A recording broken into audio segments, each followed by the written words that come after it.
আসসালামু আলাইকুম। সারা কিচেনে আপনাকে জানাই অভিনন্দন। আজকে আমি তৈরি করে দেখাবো পাট শাকের সবচেয়ে সহজ এবং মজাদার রেসিপি পাট শাক ভাজি। প্রথমে আমার লাগবে কিছু পাট শাক। পাট শাকগুলো আমি টুকরো টুকরো করে কেটে নিয়েছি। এগুলো আমাদের জমি থেকে উঠানো ছিল, তাই ধোয়ার কোনো প্রয়োজন হয় নাই। আর আপনারা যদি বাজার থেকে কিনে নিয়ে আসেন তাহলে একটু ধুয়ে রোদে শুকিয়ে বা বাতাসে শুকিয়ে নেবেন।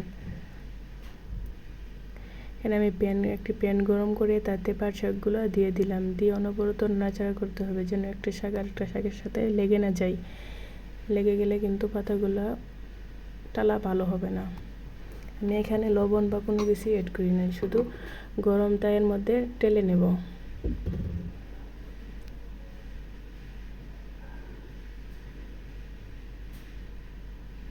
দেখুন পাতাগুলো কিন্তু সবুজই আছে, কালার কিন্তু নষ্ট হয় নাই বা পুড়ে যায় নাই।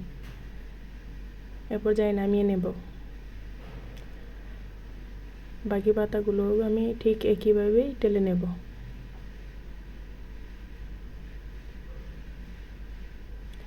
আর আপনারা যদি হালকা একটু রোদে দিয়ে নেন তাহলে আপনাদের রান্নাটা আর একটু সহজ হয়ে যাবে।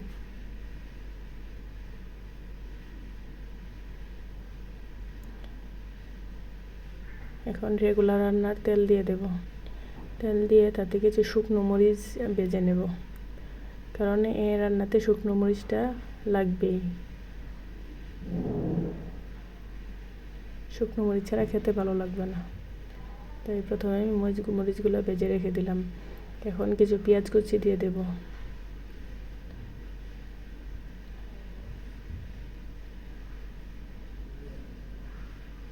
তাতে কিছু রসুন কুচি দিয়ে দিলাম। পেঁয়াজ রসুন যখন হালকা একটু নরম হয়ে আসবে তখন ওই তাতে তেলে রাখা পাতাগুলো দিয়ে দেব।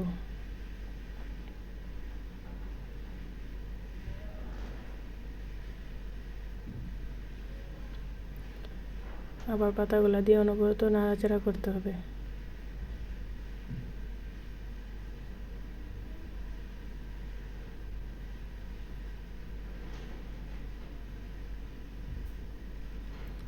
পাতাগুলো যখন তেলের সাথে মিশে আর একটু নরম নরম হয়ে যাবে তো এ পর্যায়ে একটু লবণ অ্যাড করতে হবে।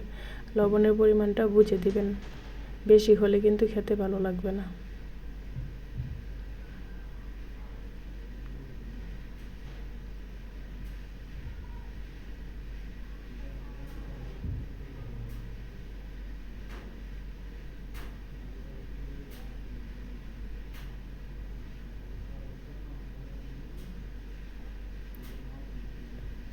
এই যে দেখুন মাশাআল্লাহ কি সুন্দর আমার পাট শাক ভাজি হয়ে গেছে।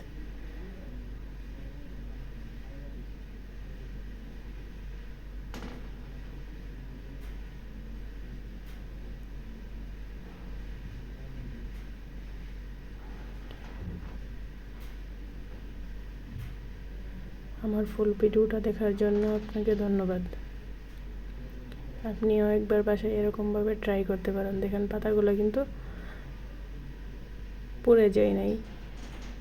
দেখুন কীরকম মচমচ হয়েছে, আমি একটু দেখিয়ে দিলাম। হাতে ধরার সাথে সাথে কিন্তু ভেঙে যায়। আসসালামু আলাইকুম।